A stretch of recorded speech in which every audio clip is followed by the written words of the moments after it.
الحمد لله وكفى والصلاة والسلام على النبي المصطفى وعلى آله وأصحابه مفاتيح الهدى ومصابيح الدجى. أما بعد فأعوذ بالله من الشيطان الرجيم. بسم الله الرحمن الرحيم. قال الله تبارك وتعالى في كلامه المجيد: وما أرسلناك إلا رحمة للعالمين. وقال النبي صلى الله عليه وسلم: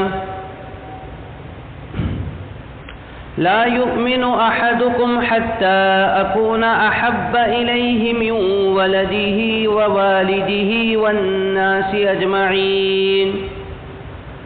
صدق الله العظيم وصدق رسوله النبي الأمي الكريم، ونحن على ذلك لمن الشاهدين والشاكرين، والحمد لله رب العالمين. اللهم صل وسلم على سيدنا محمد في أول كلامنا. اللهم صل وسلم على سيدنا محمد في أوسط كلامنا. اللهم صل وسلم على سيدنا محمد في آخر كلامنا. انتہائی صد قابل احترام، قابل قدر دوستوں، بزرگوں، بھائیوں، قرآن مجید کی ایک آیت مبارکہ اور ایک حدیث مبارکہ پڑھی ہے. اللہ تعالیٰ سے دعا ہے کہ رب العالمین اپنا خاص فضل و کرم فرمائے، صحیح مفہوم مطالب بیان کرنے کی توفیق عطا فرمائے، بات شوق اور ذوق سے سننے کی، سمجھنے کی، عمل کرنے کی اللہ جل شانہ توفیق عطا فرمائے. رسول اللہ صلی اللہ علیہ وسلم نے ارشاد فرمایا: لا يؤمن احدكم حتى اكون احب الیہ من والدہ وولدہ والناس اجمعین. کہ تم میں سے کوئی شخص اس وقت تک مومن ہو نہیں سکتا جب تک کہ میں اس کے نزدیک، اس کے والد سے، اس کی اولاد سے اور تمام لوگوں سے زیادہ محبوب نہ ہو جاؤں.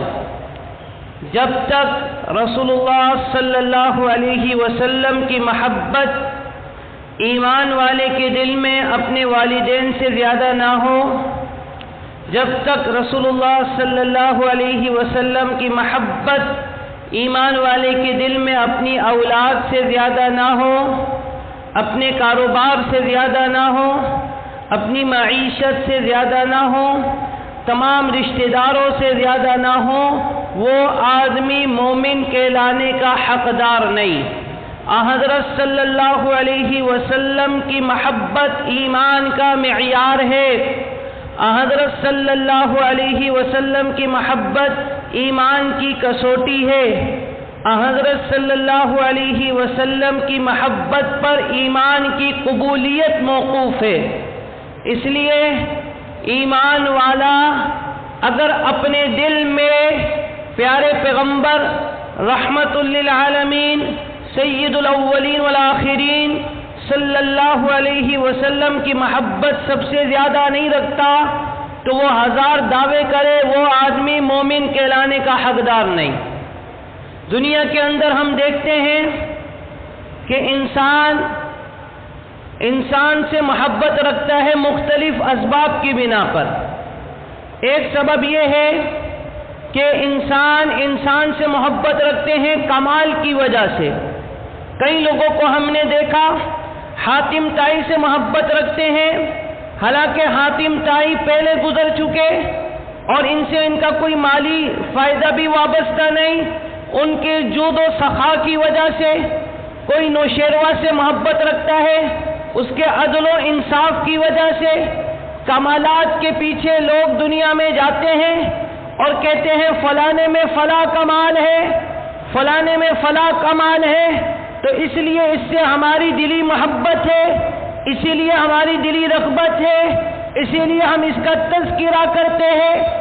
اگر کمال محبت کا مدار ہے تو اللہ تبارک و تعالی نے اپنی مخلوق میں جس ہستی کو سب سے زیادہ کمالات عطا فرمائے، اللہ تعالی نے اپنی مخلوق میں جس ہستی کو سب سے اعلیٰ کمالات عطا فرمائے وہ رسول اللہ صلی اللہ علیہ وسلم کی ذات گرامی ہے۔ اللہ تعالی نے تمام انبیاء کو بھیجا، صفات والا بنا کر، ہر نبی کو خاص خاص صفت دے کر اللہ نے بھیجا، لیکن جب بات آئی آخری پیغمبر کی، رحمت للعالمین کی، محسن انسانیت کی، وجہ تخلیق کائنات کی، وجہ حسن کائنات کی، وجہ خوشبو کائنات کی، حضرت محمد مصطفیٰ صلی اللہ علیہ وسلم کی، تو اللہ نے تمام انبیاء کے کمالات آپ کو عطا فرما کر دنیا میں بھیجا۔ جن لوگوں نے سیرت کا مطالعہ کیا ہے وہ یہ کہنے پر مجبور ہوئے ہیں کہ جب نبی کریم صلی اللہ علیہ وسلم کا بچپن دیکھتے ہیں، آپ کا لڑکپن دیکھتے ہیں، آپ کی جوانی دیکھتے ہیں، آپ کی نبوت سے پہلے کی زندگی دیکھتے ہیں، آپ کی نبوت کی بعد کی زندگی دیکھتے ہیں، مکی زندگی دیکھتے ہیں، مدنی زندگی دیکھتے ہیں، تو واللہ کمال ہی کمال نظر آتا ہے۔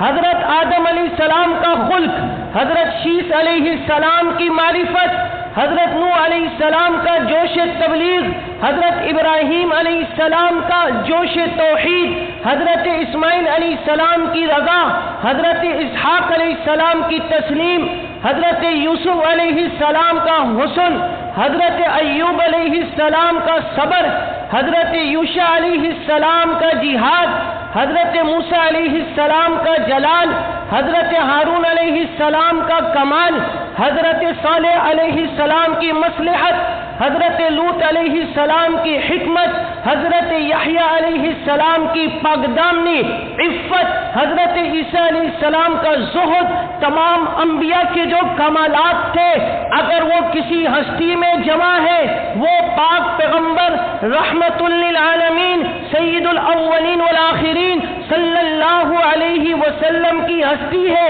میرے بھائیوں، کون سا ایسا وصف تھا جو پاک پیغمبر میں نہیں تھا؟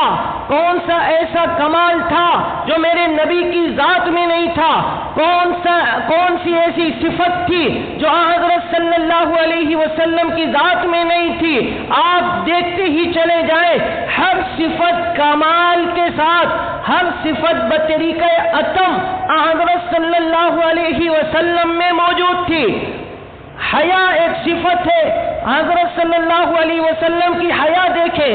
حضرت ابو سعید خدری فرماتے ہیں حضور علیہ السلام عرب کی کنواری لڑکیوں سے زیادہ حیادار تھے۔ یہی حیا جب حضرت عثمان کو سکھائی تو اللہ کے نبی علیہ السلام نے فرمایا عثمان تو وہ ہے کہ جنت کے فرشتے بھی، آسمان کے فرشتے بھی عثمان سے حیا کرتے ہیں۔ ادھر آپ دیکھیں حسن اخلاق کا عالم یہ تھا کہ لوگ آپ کے اخلاق سے متاثر ہو کر اسلام میں داخل ہو رہے ہیں۔ ادھر آپ تواضع اور انکساری دیکھیں تو تواضع اور انکساری کا عالم یہ تھا کہ غلاموں کے ساتھ، کنیزوں کے ساتھ کھانا بھی کھایا جا رہا ہے، امتیازی نشست موجود نہیں ہے۔ ایک صحابی نے ہاتھ چومنے کا ارادہ کیا تو میرے پیارے نبی صلی اللہ علیہ وسلم نے ہاتھ کھینچ لیا، فرمایا یہ تو عجمی لوگ اپنے بادشاہوں کے ساتھ کرتے ہیں، میں بادشاہ نہیں، میں تمہاری طرح ایک انسان ہوں۔ ایسی تواضع، ایسی انکساری دیکھنے میں نہیں آئی تھی۔ شجاعت دیکھے جب حنین کے موقع پر مسلمان ادھر ادھر چلے گئے اور مسلمان حملے کی تاب نہ لا کر ادھر ادھر بکھرنے لگے تو پاک پیغمبر صلی اللہ علیہ وسلم بہادر تھے، شجاع تھے، اکیلے کافروں کے مقابلے میں اپنے خچر پر سامنے آئے اور اعلان کیا، انا النبی لا کذب انا ابن عبد المطلب، میں پیغمبر ہوں، یہ جھوٹی بات نہیں۔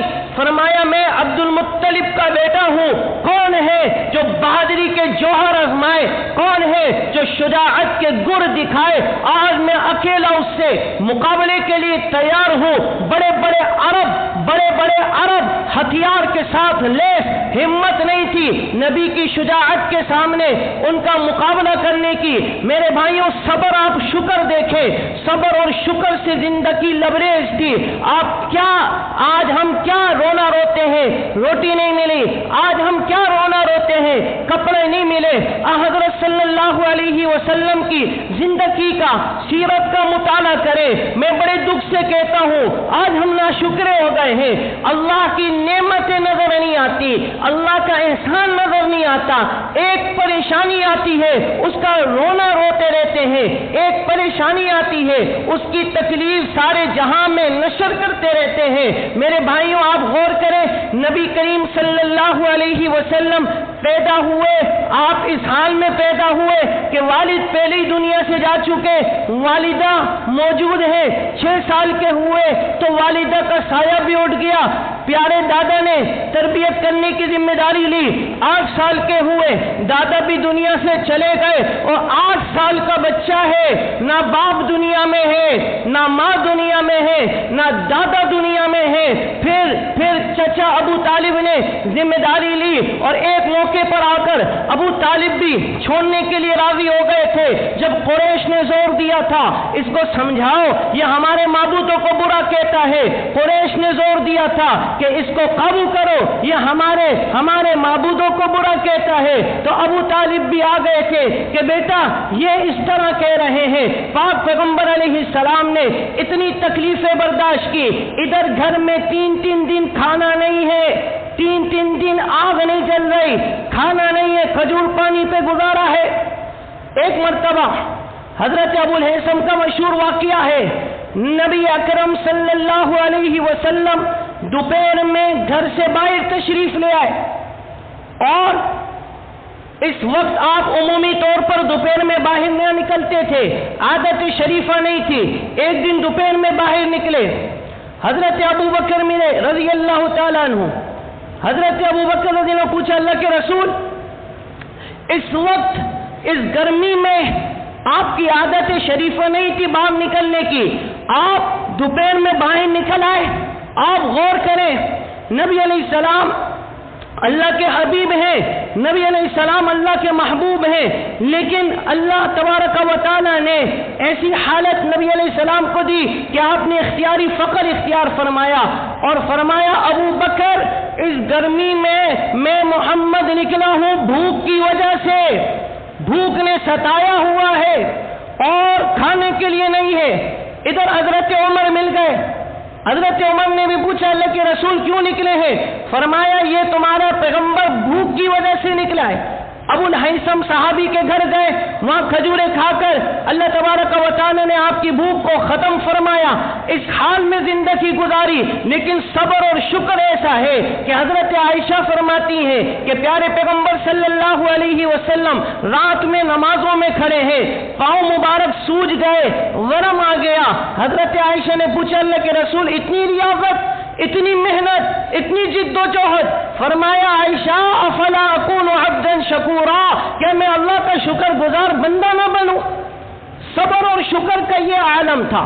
عفو درگزر دیکھیں، آج سگے بھائی کو معاف کرنے کے لیے تیار نہیں، آج باپ بیٹا کو معاف کرنے کے لیے تیار نہیں، بیٹا باپ کو معاف کرنے کے لیے تیار نہیں۔ جس نبی کی امت ہے ان کا درس سنیں، جس نبی کی امت ہے ان کی سیرت دیکھیں۔ ادھر مکہ فتح ہوتا ہے 8 ہجری میں، پرانی یادیں صحابہ کو تازہ ہو گئی کہ جب بلال حبشی کو رگڑا جاتا تھا، جب خباب ابن عرب کو کوئلے پر لٹایا جاتا تھا، جب بی بی سمیہ کی شرمگاہ پر برچھے مارے گئے، جب صحابہ کو زمین تنگ کر کے رکھ دیا گیا، صحابہ پر زمین تنگ کر کے رکھ دی گئی، جب ہر قسم کے ظلم و ستم ہوا کرتے تھے، وہ وقت صحابہ کو یاد آیا آج وہی لوگ ہیں اور آج تلوار ہمارے ہاتھ میں ہے، آج یہ محکوم ہے، ہم حاکم بن کے آ رہے ہیں۔ ایک صحابی نے نعرہ لگا دیا، الیوم یوم الملحمہ، آج خون بہانے کا دن ہے، آج سارے بدلے نکالیں گے، آج بلال کی تپتی ریت پر لیٹنے والی تکالیف کا بدلہ لیں گے، آج خباب ابن عرب کے جو چمڑی ادھیڑی گئی تھی اس کا بدلہ لیا جائے گا، عمار ابن یاسر پر جو ظلم کے پہاڑ توڑے گئے تھے اس کا بدلہ لیا جائے گا، آج خون بہایا جائے گا۔ اور رحمت للعالمین محسن انسانیت سرور کائنات حضرت محمد مصطفیٰ صلی اللہ علیہ وسلم نے جب یہ جملہ سنا کہنے لگے نہیں، الیوم یوم المرحمہ، اور میرے صحابی آج رحم کرنے کا دن ہے۔ صحابی نے کہا آج خون بہانے کا دن ہے، پاک پیغمبر نے فرمایا نہیں، آج رحم کرنے کا دن ہے، آج عام معافی کا اعلان ہے۔ اپنے چچا کے قاتل حضرت وحشی کو معاف کر دیا، ان کا کلیجہ نکال کر چبانے والی حضرت ہند کو معاف کر دیا۔ ایسے عفو اور درگزر کے پیکر دنیا نے تاریخ میں ایسی مثال ملتی نہیں ہے۔ تاریخ کہنے پر مجبور ہوئی ہے کہ تاریخ اگر ڈھونڈے گی ثانی محمد، ثانی تو بڑی چیز ہے، سایہ نہ ملے گا۔ میرے بھائیوں، اگر دنیا میں کوئی انسان کسی انسان سے محبت رکھتا ہے کمال کی وجہ سے کہ بھئی فلانے میں کمال ہے، فلانے میں کمال ہے، فلانے میں کمال ہے، تو اس سے محبت کی جائے، تو پیارے پیغمبر رحمت للعالمین محسن انسانیت جناب محمد مصطفیٰ صلی اللہ علیہ وسلم اللہ کی مخلوق میں سب سے زیادہ کمال والے ہیں۔ آئیے ان سے سچی محبت کریں، دل میں اللہ کے حبیب کی محبت زندہ کریں۔ دوسرا سبب،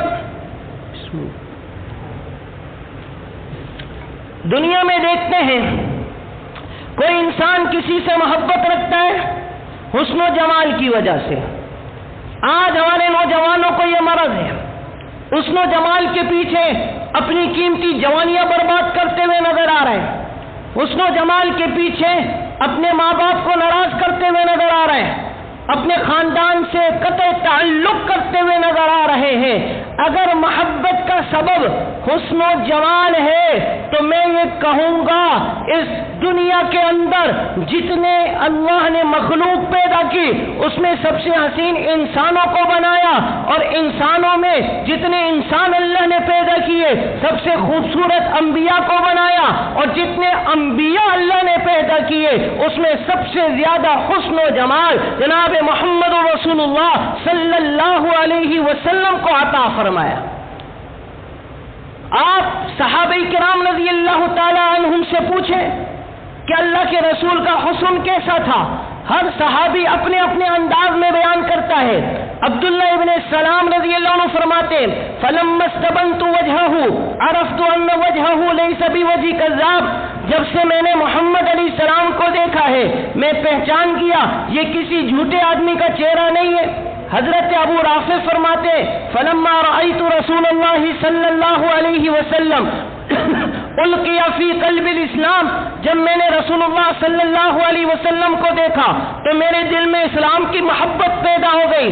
حضرت ابو ہریرہ رضی اللہ عنہ فرماتے ما رأیت شیئا احسن من رسول اللہ صلی اللہ علیہ وسلم، کہ میں نے بڑی چیزیں دیکھی ہیں، گلاب کا حسن بھی دیکھا ہے، 14ویں چاند کا حسن بھی دیکھا ہے، نہر اور آبشاریں بھی دیکھی ہیں، خوبصورت پھول بھی دیکھے ہیں، خوبصورت درخت بھی دیکھے ہیں، عرب کے خوبصورت بچے بھی دیکھے ہیں، خوبصورت لوگ بھی دیکھے ہیں، لیکن حضرت ابو ہریرہ فرماتے ہیں رب کعبہ کی قسم میری آنکھوں نے کوئی چیز نبی علیہ السلام سے حسین نہیں دیکھی، کأن الشمس تجری فی وجہہ، جو حضور کو دیکھتا ہے ایسا لگتا ہے سورج آپ کے چہرے میں گردش کر رہا ہے۔ حضرت انس فرماتے ہیں کان رسول اللہ صلی اللہ علیہ وسلم اظہر اللون، نبی علیہ السلام انتہائی خوبصورت چہرے والے تھے، اور کأن عرقہ اللؤلؤ، جب آپ کے چہرے پر پسینے ٹپکتے ایسا لگ رہا تھا موتی گر رہے ہیں۔ حضرت کعب رضی اللہ عنہ فرماتے ہیں کان رسول اللہ صلی اللہ علیہ وسلم اذا سرّا، جب نبی علیہ السلام خوش ہوتے تو خوشی میں آپ کا چہرہ ایسا کھلتا کہ گویا وہ چاند کا ٹکڑا ہے۔ ایک صحابیہ فرماتی ہے لو رأیتہ لرأیت الشمس طالعا، اگر تم حضور کو دیکھو گے تمہیں لگے گا کہ حضور علیہ السلام کے چہرے پر سورج طلوع ہو رہا ہے۔ ایسا حسن و جمال اللہ نے کسی کو نہیں دیا۔ حضرت عائشہ فرماتی ہیں کہ زلیخا کی سہیلیوں نے حضرت یوسف علیہ السلام کو دیکھا، زلیخا کی سہیلیوں نے حضرت یوسف علیہ السلام کو دیکھا، اپنی انگلیاں کاٹ ڈالی۔ اگر یہ سہیلیاں میرے محمد علیہ السلام کو دیکھ لیتی تو اپنے قلب و جگر کاٹ ڈالتی۔ اللہ نے جو حسن نبی علیہ السلام کو دیا ہے وہ حسن کسی کو نہیں ملا۔ نازا ہے جس پر حسن وہ حسن رسول ہے، یہ کہکشاں تو آپ کے قدموں کی دھول ہے۔ اے کاروان شوق یہاں سر کے بل چلو، طیبہ کے راستے کا کانٹا بھی پھول ہے۔ میرے بھائیوں، لوگ کہتے ہیں حسن و جمال چاہیے، حسن و جمال کے پیچھے جانا ہے۔ اگر حسن و جمال کے پیچھے جانا ہے تو پیارے پیغمبر محسن انسانیت صلی اللہ علیہ وسلم کی محبت دل میں بسا لے۔ اللہ نے حسن کا معیار ہی حضور کو بنا دیا۔ اب جس کی آنکھیں نبی جیسی وہ حسین ہوں گی، جس کا چہرہ نبی جیسا وہ حسین ہوگا، جس کے ہاتھ نبی جیسے وہ حسین ہے، جس کے پاؤں نبی جیسے وہ حسین ہے۔ حسن کا پیمانہ حضرت صلی اللہ علیہ وسلم ہے، حسن کا معیار حضرت صلی اللہ علیہ وسلم ہے۔ تیسرا سبب، دنیا میں لوگ محبت کرتے ہیں کسی سے احسان کی وجہ سے۔ نوکر اپنے سیٹ سے محبت کرتا ہے احسان کی وجہ سے، اولاد اپنے والدین سے محبت رکھتی ہے احسان کی وجہ سے، اور جس کو اپنا مطیع بنانا ہو آسان طریقہ یہ ہے اس کے ساتھ احسان کرو۔ اگر اس کے اندر انسانیت ہوگی تو وہ آپ کا احسان مند رہے گا۔ تو اگر محبت کی جاتی ہے احسان کی وجہ سے، اللہ تبارک و تعالی کے بعد جس ہستی نے سب سے زیادہ احسانات ہم پر کیے ہیں وہ رسول اللہ صلی اللہ علیہ وسلم کی ذات گرامی ہے۔ میرے بھائیوں، آپ غور کریں، نبی علیہ السلام نے جب نبوت کا دعویٰ نہیں کیا تھا، کسی نے آپ کو پتھر نہیں مارے، کسی نے آپ کو ستایا نہیں، کسی نے آپ کا سوشل بائیکاٹ نہیں کیا، کسی نے آپ پر انگلیاں نہیں اٹھائیں، سب کہتے صادق ہیں، سب کہتے امین ہیں۔ لیکن یہی نبی جب نبوت کا دعویٰ کرتے ہیں اور انسانیت کو جہنم سے نکالنے کا، جہنم سے بچانے کا مشن شروع کرتے ہیں کہ میری امت اللہ کی توحید کی پرستار ہو جائے، میری امت وہ شرک و کفر سے بچ جائے، میری امت جہنم سے بچ جائے۔ جب پیارے پیغمبر نے امت کی بھلائی کے لیے یہ مشن شروع کیا، سب سے پہلے ابو لہب سگا چچا اٹھا، پتھر مارے، طائف میں گئے، لہو لہان ہو گئے، عرب کی گلیوں میں چلتے غلاظت ڈالی جانے لگی، عرب کی گلیوں میں چلتے باتیں کسی جانے لگی، عرب کی گلیوں میں چلتے کوئی دیوانہ کہتا، کوئی ساحر کہتا، کوئی مجنون کہتا، اپنی بیٹیوں کی طلاق برداشت کی، سوشل بائیکاٹ ہوا، شاب ابی طالب میں پتے کھانے پر مجبور ہوئے۔ یہ سب کس کے لیے تھا؟ امت کے لیے تھا۔ یہ سب کس کے لیے تھا؟ میرے اور آپ کے لیے تھا۔ میں برملا کہتا ہوں، کوئی ماں باپ اپنی اولاد پر اتنے احسان نہیں کرتے جتنے پیارے نبی صلی اللہ علیہ وسلم نے اپنی امت پر کیے۔ راتوں میں اللہ کے سامنے ہے تو امت دن میں ہے تو امت صبح ہے تو امت شام ہے تو امت کا نعرہ ہر وقت امت امت کی فکر میں لگے ہوئے ہیں، یہاں تک کہ اللہ نے تسلیہ قرآن میں دی، لعلک باخع نفسک الا یکونوا مؤمنین، آپ تو اپنے آپ کو ہلاک کر ڈالیں گے امت کی فکر میں۔ ایسے امت کا درد تھا، ایسی امت کی فکر تھی، ایسے امت سے پیار تھا، ایسی امت کی محبت تھی، ایسے امت سے لگاؤ تھا کہ کوئی باپ ایسا لگاؤ نہیں رکھتا، کوئی ماں اتنا پیار نہیں کرتی جتنا پیارے نبی نے امت سے کیا۔ ہر موقع پر امت کی فکر، کیا کیا نہیں دیا، توحید کا تحفہ دیا، اللہ کا تعارف سمجھایا، اللہ کی وحدانیت سمجھائی، اللہ رب العالمین کی معرفت سمجھائی، نماز کا تحفہ دیا، قرآن کا تحفہ دیا، زکوٰۃ کا تحفہ دیا، حج کا تحفہ دیا، اور مائیں بہنیں ذلیل ہوتی تھی، نبی علیہ السلام نے حق مقرر کیے، ماں کے قدموں کے نیچے جنت ہے، بہنیں تمہاری عزت ہے، بیٹیاں پیدا ہوتے ہی زندہ درگور کی جاتی، نبی علیہ السلام نے حق دیے، جو 2 بیٹیوں کی پرورش کرے گا میں اور وہ جنت میں ایسے ساتھ داخل ہوں گے، بیویوں کو ذلیل کیا جاتا تھا، نبی علیہ السلام نے حق دیے کہ خیرکم خیرکم لأہلہ وانا خیرکم لأہلی، تم میں سے بہتر وہ ہے جو اپنے گھر والوں کے ساتھ بہتر ہو، میں سب سے بہتر ہوں۔ مزدور کا حق نہیں تھا، فرمایا پسینہ خشک ہونے سے پہلے ہی مزدوری دے دو۔ ایک ظلم تھا، عدل کا نظام دیا، اندھیرے تھے اجالے دیے، یہاں پر جو ہے شرک اور بدعت تھی، توحید اور سنت کا نور دیا۔ کیا کیا احسان ہے جو نبی علیہ السلام نے نہیں کیے۔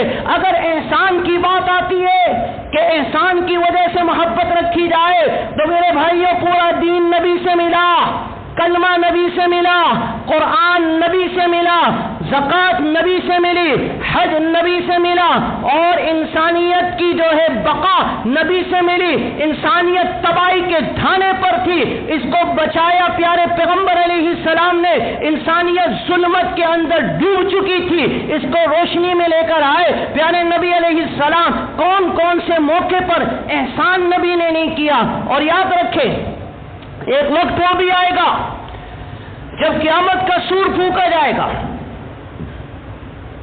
سب زندہ مردے ہو جائیں گے، 40 سال کے بعد دوسرا سور، پھر سب زندہ ہو کر میدان محشر کی طرف دوڑیں گے، میدان محشر کی طرف دوڑیں لگ جائیں گی۔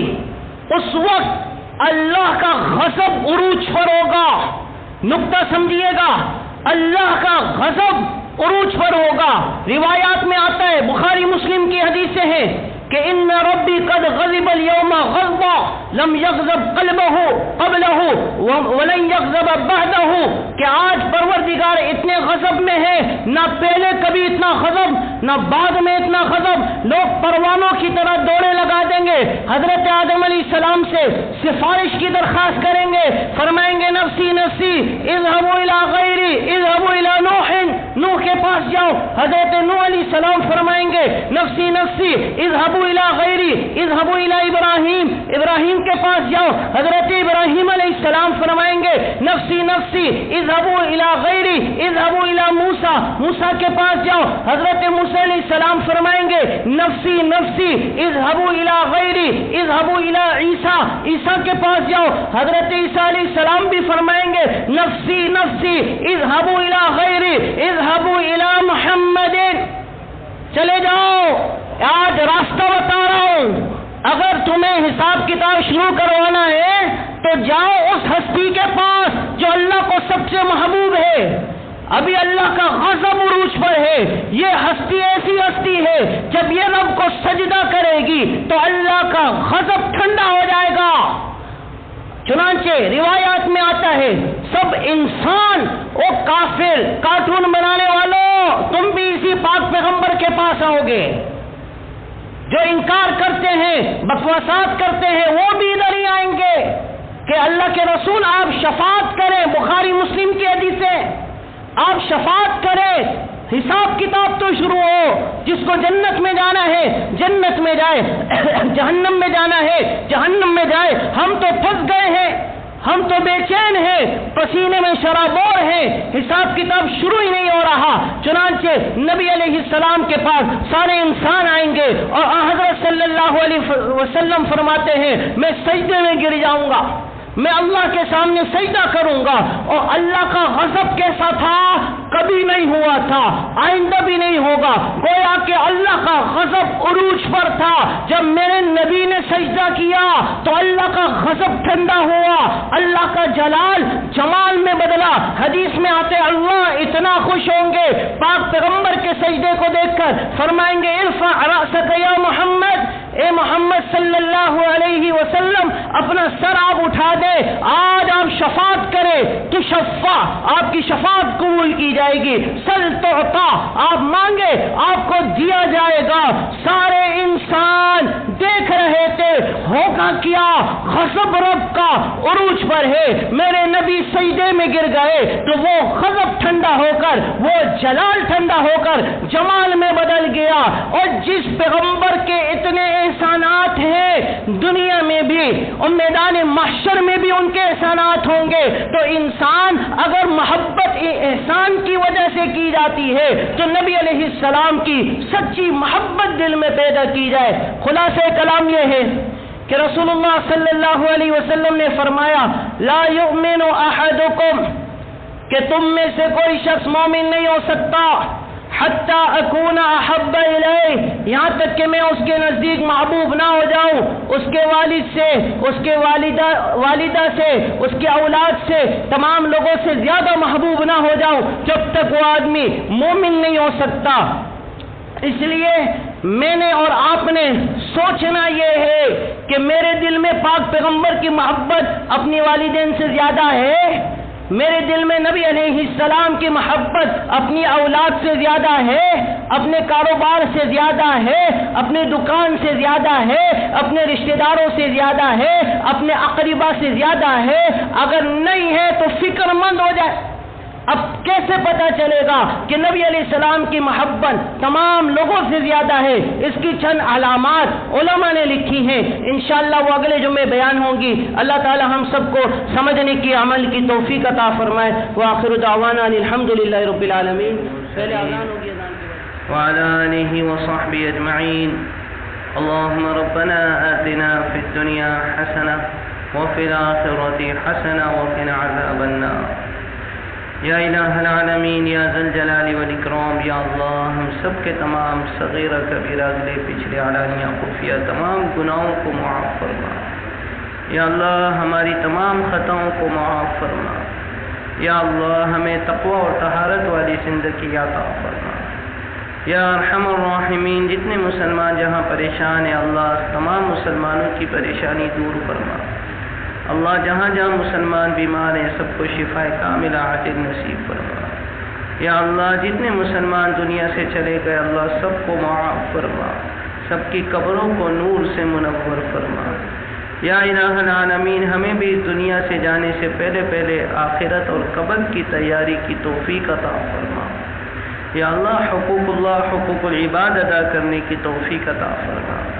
یا الہ العالمین، یا اللہ جہاں جہاں امت مسلمہ ہے سب کی حفاظت فرما.